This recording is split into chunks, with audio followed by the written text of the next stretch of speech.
Straight ahead on CCX News, the aftermath of an offensive sign and the impact on innocent restaurant employees in Brooklyn Center.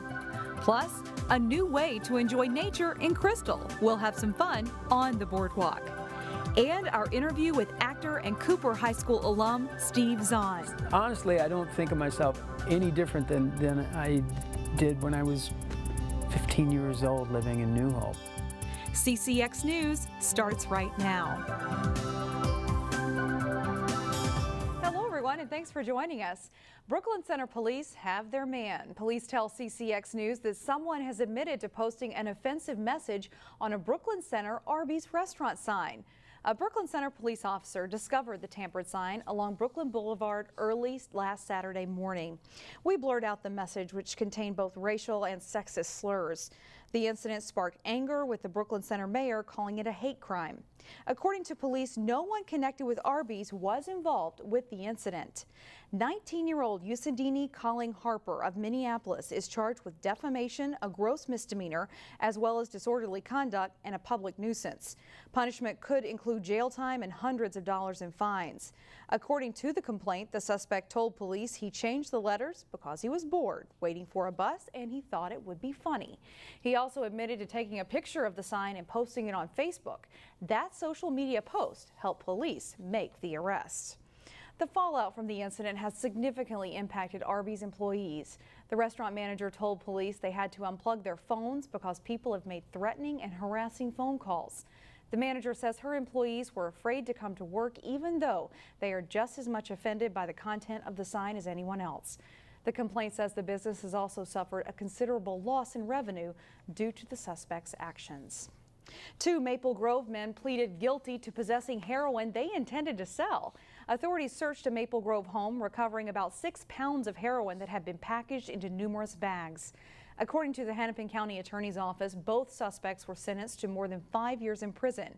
County Attorney Mike Freeman says the bust had a noticeable impact on the supply of heroin in the county. Parks are common throughout the Twin Cities, but natural areas with wildlife can be harder to come by.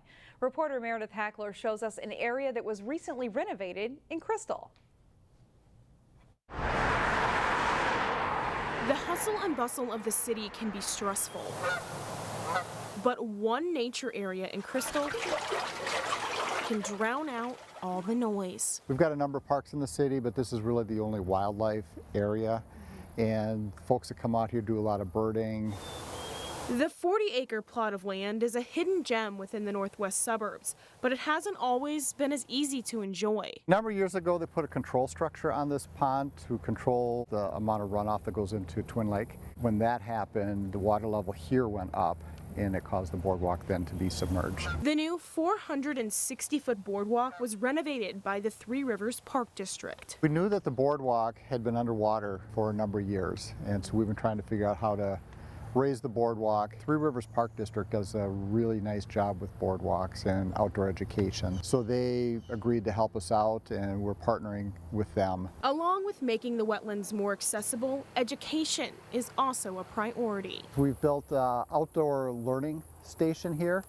And what the purpose of this is, it's a place to get off the boardwalk so that if there's a group of kids here for a lesson or to just learn more about the environment out here, they can get off the trail. Mack Wildlife Area is having its grand opening this weekend, and you've probably noticed there's a lot of people involved. That's because half of the park is here in Crystal and the other is in Brooklyn Center. People want to see good things happen, but no one agency has the resources to do it. So we all just work together, and like I say, great things happen. In Crystal, Meredith Hackler, CCX News. Thank you, Meredith. The end of the summer means one thing in Osseo. It's time for Lions Roar.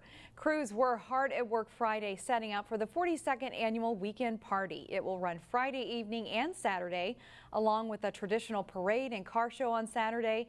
New this year is a mobile arcade, a sweet corn eating contest, and a dance contest. And as always, there's the 5K run walk, and if you're into more relaxation, the beer tent, of course. The parade rolls at 12 on Saturday. Watch for the CCX media truck where Neil Persley and I will be riding and waving. So stop by and say hi. Still ahead, a local boy does good. What actor and Cooper High School alum Steve Zahn says about receiving a Lifetime Achievement Award. Plus, we head to the volleyball court for a matchup of two longtime Lake Conference rivals. But first, a pretty nice weekend ahead. Sunshine and 70s. If it's one thing Minnesotans love to do, it's embrace celebrities with Minnesota ties who've made it big. This week, a 1986 graduate of Cooper High School came to town to receive a prestigious honor for his long career in film and television. As Delane Cleveland reports, Steve Zahn says his teachers from the Northwest Metro played a big role in getting him to where he is today. It's the first week of the 2018-2019 school year, and every day, the nearly 1,800 students enrolled at Cooper High School walk past to the Cooper Hall of Fame, where a photo hangs of Steve Zahn, a 1986 graduate who made it big. Honestly, I don't think of myself any different than I did when I was 15 years old living in New Hope. I mean, I'm still the same guy. Steve Zahn is an actor whose career in film and television dates back to the early 1990s, with roles in films such as That Thing You Do,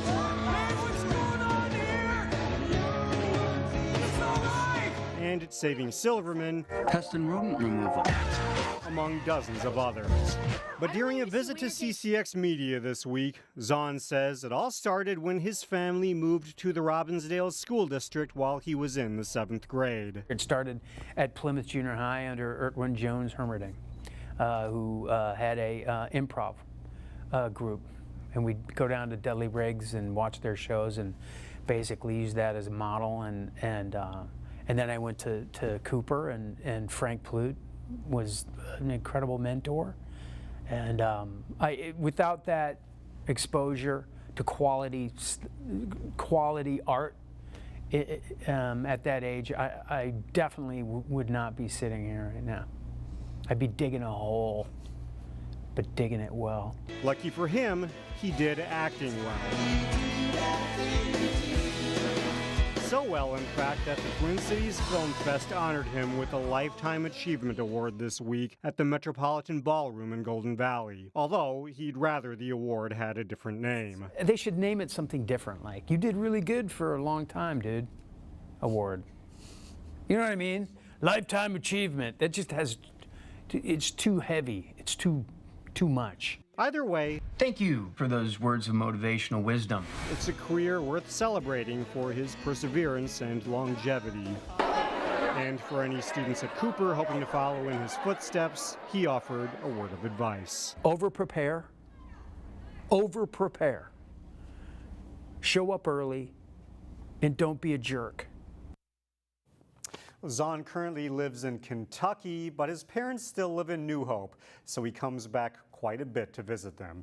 His next project to be released will be a television miniseries on the National Geographic Channel called Valley of the Boom. Shannon? Very cool, Delane. Good story. Still ahead, a museum that really fits the bill for waterfowl hunters. But first, we head to the lake one last time for Terry Tuma's final fishing tip of the season. John Jacobson has that and more up next.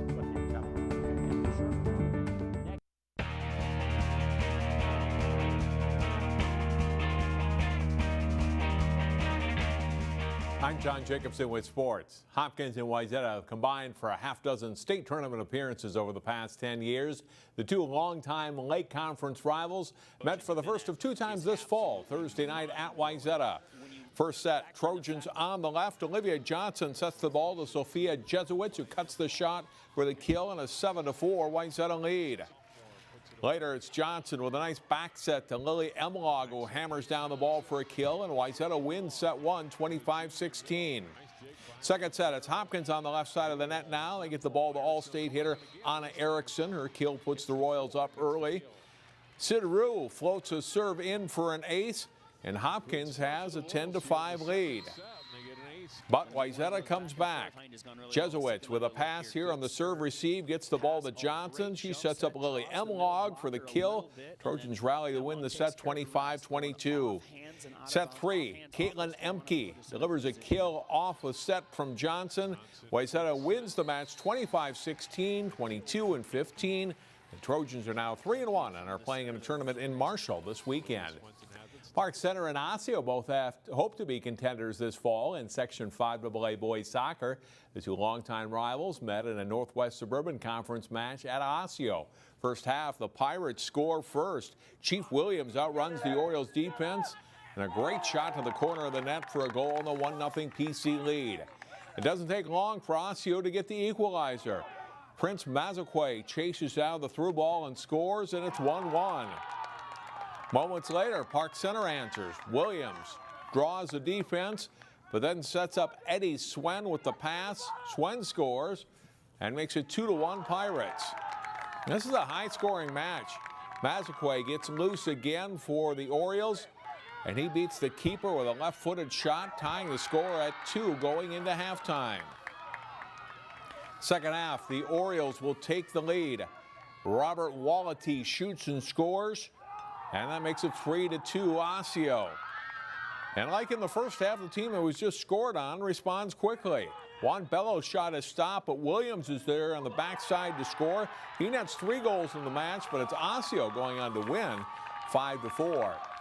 The season is underway for high school swimmers and divers. Some teams are taking part in their first conference dual meets of the season this week.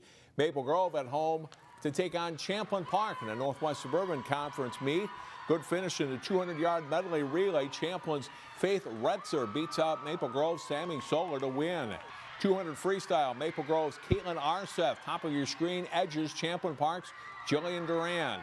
200 individual medley, Maple Grove's Lily Chemica takes control of the second half of the race, and she wins going away. 50 freestyle, Champlin Park's Heather Johnson the winner. Grove's Madeline Bast is second, and Elizabeth Altman is third for the Crimson. Maple Grove goes on to win the meet 107-79. While summer isn't officially over for 2 more weeks yet, activity on Minnesota lakes has quieted down now that we are past Labor Day. But there are still some fish out there to be caught, as Terry Tuma explains in his final tip of the open water season. We'll call this last segment fall fishing at its finest. And really, the fall fishing for all species of fish is extremely productive, not because that these fish are fattening up for the winter. I do not know where that statement ever started, but that it's not true. It's because there's an abundance of bait fish and also less fishing pressure, many times much more stable weather, especially in October. And an angler mentioned to me the other day, which I thought was very, very interesting. This is a bass angler. He said to me, I was stubborn out there. I said, what do you mean you were stubborn out there? He said, I was fishing with a friend, and my friend was using a jig worm, and he outfished me 10-1, but I was using topwaters, and I would not change. So here again, that's something we have to address. Always listen to the fish. We should never tell the fish what they want. We should accept what they're telling us. And be sure to tune in next December with new ice fishing tips right here on CCX Media. Have a great season of fishing in the fall, and be sure to release some of those fish. Thanks, Terry, and that is it for sports. Back to you, Shannon. All right, thank you, John. In Local Vote 2018, Osseo School Board candidates will face off in at least 3 forums next month. But you can hear their candidate statements first right here on CCX News. Today, we hear from 2 candidates from Brooklyn Park, Tanya Simmons and Cindy Shelvin-Woodcock. Hi, my name is Tanya Simons, and I'm asking for your vote for the Osseo District 279 School Board. I'm a mom of 2, the wife of a teacher, a business professional, a former high school coach, and a volunteer in our community. As a proud first-generation American, I understand the opportunity for success that a strong district provides for its students. And as a city budget commissioner, I understand the value that it provides for our entire community. I believe we have a strong district, and my vision is to accelerate its strengths to become the preferred district of choice for students, parents, and staff. I will work to ensure all stakeholders are heard and represented in my decisions to advance our district's mission and ensure our students are at the top of the global class. Please visit tanyasimons.com, and I'm asking for your vote on November 6th. Hello, my name is Cindy Shelvin-Woodcock, and I'm a candidate for the District 279 School Board. I am running for school board because I believe I have the experience, passion, and commitment needed to be a conscientious and visionary leader. I'm a 25-year resident in Brooklyn Park, and my children attended the Osseo schools. I have been an educator for over 40 years, and I have a doctorate in educational administration and leadership. I believe I'm well positioned to focus our efforts on achieving a world-class education system. I will be a thoughtful advocate for all members of the Osseo district, and I'm committed to helping our district grow and flourish. Please vote for me, Cindy Shelvin-Woodcock, on November 6th. Thank you. And of course, you can see all of our candidate statements on our website. Up next, we get our ducks in a row, a bird's eye view of a local museum when we come back.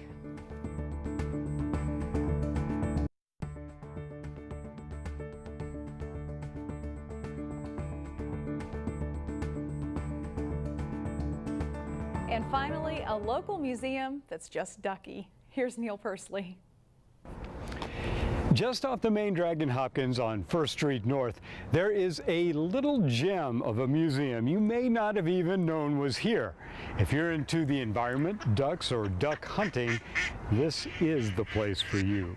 The Minnesota Waterfowl Association is a 50-year-old organization, but we're a conservation and an education organization. We do habitat work and we teach adults and kids about waterfowl and the outdoors. What interested me was the museum quality exhibits on display at the state office. The museum here really represents a glimpse of history within waterfowling. So we've got over 150 birds on display. We've got duck boats on display. We've got duck calls and decoys. They're 100 years old. The birds you'll see can all be found in Minnesota. Many of the species are mounted in flock form, just as you might see them in flight. So we've got a flock of redheads.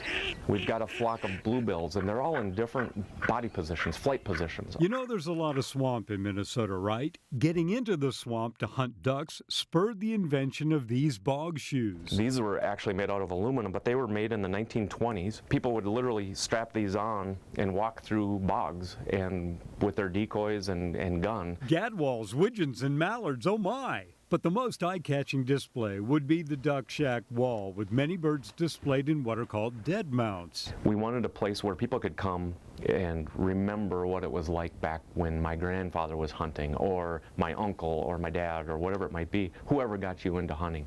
So it's really a place to come and remember, talk about the good old days, and know that there's something that we can do about the future of waterfowling to pass on to the generations to come. 4-weekend showcase from Minnesota Waterfowl Association in Hopkins. Neil Persley, CCX News.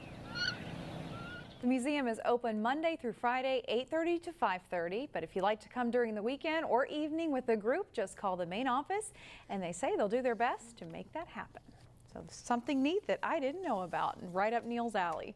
That's all the time we have for now. Thanks for joining us, everyone. Have a great weekend.